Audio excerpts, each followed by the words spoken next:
Lembayung Al-Quran, Datuk Dr. Haji Zahasan Muhammad. Assalamualaikum warahmatullahi wabarakatuh. Alhamdulillah wassalatu wassalamu ala Rasulillah. Innal hamdalillah nahmaduhu wa nasta'inuhu wa nastahdihi wa nastaghfiruh wa natubu ilayhi wa natawakkalu alayhi wa na'udzu billahi min shururi anfusina wa sayyiati a'malina. May yahdihillahu fala mudilla lahu وما يضلل فلا هادي له. اللهم صل وسلم وبارك على محمد وعلى آل محمد كما صليت وسلمت وباركت على إبراهيم وعلى آل إبراهيم في العالمين إنك حميد مجيد. أما بعد. Akhir setiap bayat itu dengan kalimah hayyah. Hayyah iaitu tambah lagi kata Nabi SAW, kerana seronoknya mendengar perkataan-perkataan yang baik. Jadi bandingan di antara syair dan juga Al-Quran dalam konteks ini, kerana penduduk-penduduk Quraisy, musuh-musuh Islam pada waktu itu, telah pun menaraikan Nabi, melabelkan Nabi dengan berbagai-bagai label, antaranya mengatakan bahawa Nabi seorang penyair. Sebab itu perkataan-perkataannya indah. Sedangkan Nabi bukannya penyair, bahkan berkata syair pun Nabi tersilap dibetulkan oleh Abu Bakar dalam beberapa keadaan telah kita bincangkan, seperti disebut oleh Al-Imam Ibn Jawzi dalam tafsirnya Zadil Masir. Demikian juga oleh Al-Imam Al-Baydawi, demikian juga Al-Imam Al-Baghawi dan tafsir masing-masing menyatakan kesalahan Nabi ketika mengucapkan syair ataupun puisi itu, kerana memang baginda SAW tidak dilahirkan demikian. Bahkan sebelum datangnya Islam, sebelum dilantik pun, Nabi SAW tidak terkenal sebagai seorang penyair pada waktu itu. Baginda terkenal sebagai seorang yang amanah, betul. Tapi baginda tidak pernah mengungkapkan sebarang syair pun, walaupun sepatah, sebelum daripada perutusannya. Jadi dalam ayat ini menunjukkan kepada kita, seperti kata Al-Imam Ibn Arafah, bukanlah syair itu dikeji, ditolak 100%. Ada padanya kebaikan. Nabi dinafikan memiliki kemampuan untuk menyatakan syair bagi mengelakkan apa yang dipanggil sebagai kekeliruan di antara syair dan juga Al-Quran, yang mana baginda sallallahu alaihi wasallam bertanggungjawab untuk menyampaikannya. Muslim-muslimat rahmati dan dikasihi sekalian, kemudian kita lihat pada ayat ke-71. A'udzubillahi minasyaitonirrajim. أولم يروا أنا خلقنا لهم مما عملت أيدينا أنعاما فهم لها مالكون وذللناها لهم فمنها ركوبهم ومنها يأكلون ولهم فيها منافع ومشارب أفلا يشكرون. Dan apakah mereka tidak melihat bahawa sungguhnya kami telah menciptakan binatang ternak untuk mereka, iaitu sebahagian daripada apa yang kami ciptakan dengan kekuasaan kami sendiri, lalu mereka menguasainya, dan kami tundukkan binatang-binatang itu untuk mereka. Maka sebahagiannya menjadi tunggangan mereka dan sebahagiannya mereka makan. Dan mereka memperoleh padanya manfaat-manfaat dan minuman. Maka mengapakah mereka tidak bersyukur? Sekalian hati dan dikasih sekalian, kalian boleh rujuk pada tafsir Ibn Katsir pada jilid ke-8 muka 48. Iaitu Allah menyebut nikmat-nikmat yang diberikan kepada para makhluk itu berupa binatang ternak yang ditundukkan untuk mereka. Kalau kita lihat perkataan malikun disebut dalam tafsir-tafsir, contohnya dalam tafsir Abi Su'ud yang merujuk kepada tamam mulkiyah di sini, iaitu pemilikan mutlak. Mereka menguasainya. Kata Qatadah, menguasainya itu menjadikan mereka memiliki kemampuan untuk memaksa binatang-binatang tersebut. Binatang itu tunduk pada mereka, tak melawan mereka. Bahkan seandainya anak kecil datang kepada binatang itu pun, binatang itu boleh dijinakkan. Dan seandainya dia mahu, dia dapat menaiki, menungganginya. Itulah ketundukan, kepatuhan yang Allah sebut tadlil ni tadi. Tamlik dan nikmat tadlil. Tamlik maknanya Allah memberi kepada mereka pemilikan penuh. Tadlil, binatang itu patuh pada manusia dengan penuh penghinaan. Demikian juga seandainya terdapat 100 ekor unta pun dapat dikendalikan oleh seorang manusia. Bayangkan tuan-tuan, 100 ekor unta, beratus-ratus ekor kambing, beratus-ratus ekor lembu, kerbau, sebagainya, mereka dapat menundukkannya. Boleh tak agak-agak seorang manusia menguasai 100 ekor anjing contohnya? Usahakan 100, 50, 10 mereka tidak mampu, mungkin akan menyerangnya. Jadi menunjukkan kepada manusia ini betapa nikmat al-an'am, binatang ternak yang diberikan oleh Allah SWT itu untuk mereka lihat, untuk mereka syukuri. Ini dia nikmat yang sangat besar di sisi Allah SWT. Jadi kalau ayat yang lalu seperti yang telah kita bincangkan, yang merupakan huraian tentang Rasul, yang merupakan maqasid, antara maqasid surah Yasin yang menekankan aspek perutusan Nabi, ia merupakan satu nikmat yang besar dan anugerahkan Allah kepada manusia supaya mereka tak tersesat. Jadi tidak ada nikmat lain tanpa kehadiran Nabi dan juga Rasul. Tak ada erti nikmat-nikmat ini semua tanpa datangnya Nabi dan juga Rasul. Maka jika tidak Nabi dan Rasul, jadilah manusia itu ibarat binatang. makan, minum, bergaul, melahirkan zuriat, berseronok, tak tahu ke mana nak dituju dengan pemberian-pemberian Tuhan itu. Jadi dalam kelompok ayat ini kembali menguraikan beberapa nikmat lain yang Allah berikan. Nikmat memang terlalu banyak, sedang sebahagian manusia masih lagi kafir, tidak mensyukuri nikmat itu. Lalu Allah mengecam mereka dengan berfirman, dan apakah mereka ini, itu orang-orang kafir itu buta, tak melihat dengan mata kepalanya segala bentuk manfaat dan maslahah yang diberikan oleh kami kepada mereka dengan tangan kekuasaan kami. Ini kalau kita belajar bahasa Arab, perkataan yang digunakan oleh Allah Subhanahu Wa Taala di sini, iaitu awalam yarau anna khalaqna lahum mimma amilat aydina. Ini dalam tafsir Qadhi Al-Baydawi, dinamakan sebagai Anwarut Tanzil.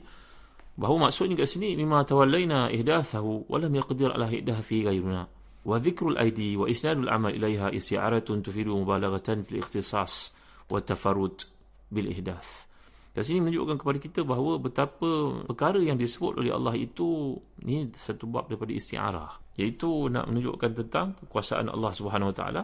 Jadi Allah mengecam mereka, mengingatkan kepada mereka bahawa segala nikmat yang diberikan itu adalah tanda kekuasaannya, bahawa isti'arah ni menunjukkan begitu ikhtisas, begitu unik, begitu hebat nikmat yang diberikan oleh Allah SWT itu, sehingga dikaitkan dengan Allah yang menjadikannya dengan kehendaknya bagi menunjukkan tingginya kedudukan manusia itu, dimuliakan, diberikan kepada mereka an'am ini, segala bentuk haiwan ternak ini. Fahum laha malikun, pemilikan ini merupakan pemilikan mutlak, berpindah milik, diberikan kepada mereka. Ini perkataan ini digunakan, fahum laha malikun. Lalu kami telah menciptakan mereka berkuasa atasnya, menjadi pemilik binatang-binatang tersebut, dapat memperlakukannya sesuka hati mereka. Selepas itu mereka masih lagi tidak bersyukur. Mengapa begitu sikap manusia ini? Haiwan-haiwan yang dijadikan Allah itu sebahagiannya lebih besar daripada manusia. Kata Dr. Ratib Nabulusi dalam tafsirnya, cuba kita lihat apa yang ada keliling kita.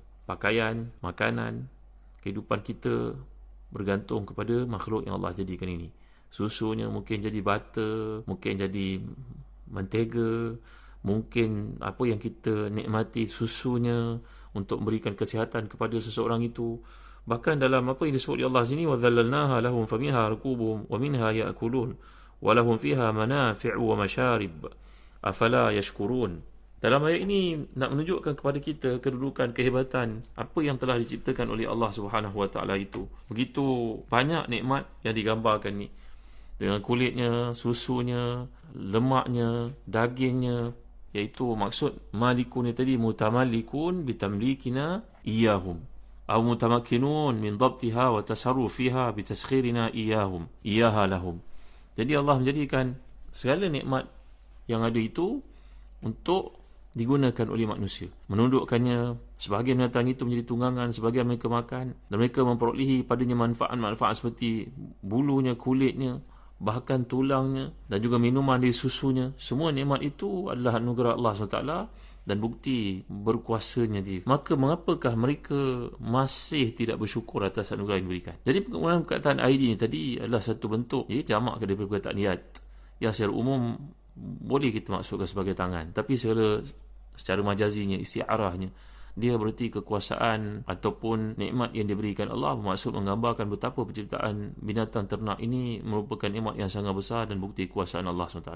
Ayat ini menyebut 3 jenis binatang sahaja, unta, lembu dan kambing. Kerana ketika ayat ini diturunkan, ketiga binatang ini merupakan lambang kekayaan dan juga kejayaan mereka dalam bisnes. Unta menjadi alat untuk transport, pengangkutan, sekaligus sumber rezeki dan makanan buat mereka. Dan kekayaan yang paling besar buat mereka, harta benda pada masa itu adalah unta, terutamanya unta yang sedang bunting. Jadi didahulukan perkataan fahum laha malikun. Ini kalau kita belajar bahasa Arab, nak menekankan, menunjukkan, ditekankan, diceritakan, dihadirkan manfaat dan nilai binatang itu dalam minda kita sebelum mengingatkan mereka tentang nikmat pemilikan itu. Jadi sudut lain, penggunaan perkataan nakirah dan perkataan malikun itu untuk menggambarkan betapa besar, betapa kukuhnya pemilikan itu. Lihatlah bagaimana binatang-binatang tersebut, walaupun besar, lebih besar daripada manusia, tetapi dapat dikuasai dan ditundukkan oleh mereka. Sedangkan ada lagi haiwan lain yang berguna untuk manusia.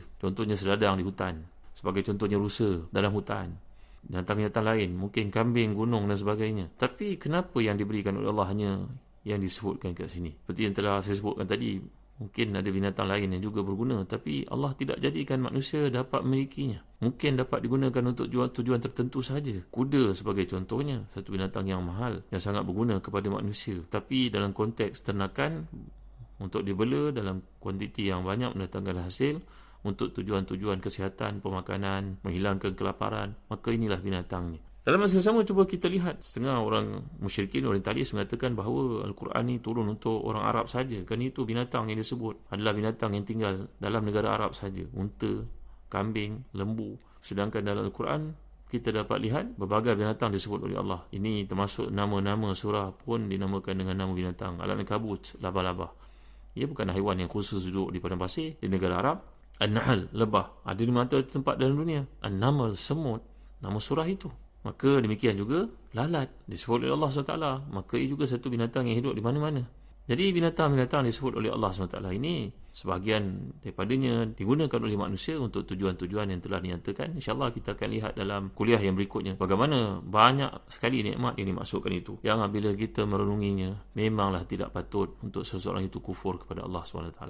Itu sebab di hujung ayat ini diingatkan oleh Allah SWT, afala yashkurun, mengapa mereka masih tidak lagi bersyukur atas nikmat-nikmat yang diberikan. Dan begitu juga dalam kuliah akan datang kita akan lihat bagaimana Allah SWT telah menyifatkan segala sembahan tentera, segala sembahan orang-orang kafir ini diibaratkan macam tentera yang mempunyai ruh. Kenapakah demikian? Dan begitu juga kita akan belajar satu doa yang dianjurkan Nabi SAW kepada seorang sahabat yang pernah menyembah 7 berhala dalam satu masa. Moga-moga yang memberi manfaat kepada kita. Wallahu a'lam. Wa sallallahu ala sayyidina Muhammad wa ala alihi wa sahbihi wa baraka wasallam. Walhamdulillahi rabbil alamin. Barakallahu fikum. Wassalamu alaikum warahmatullahi wabarakatuh.